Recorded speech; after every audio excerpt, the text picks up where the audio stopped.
মা, আমি তো যেমন কাজে যাই সেরকমই কাজে গেছিলাম, কিন্তু আমি তো জানতাম না যে আজই হবে আমার শেষ দিন।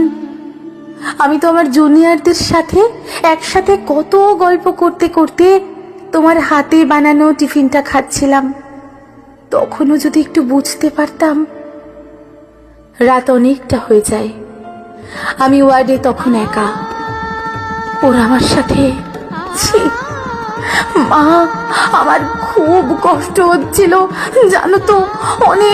অনেকবার আমি বারণ করেছিলাম, চিৎকার করেছিলাম, বাঁচাও বাঁচাও, কে আছো, আমাকে বাঁচাও। কিন্তু কেউ আমার চিৎকার, আমার আর্তনাদ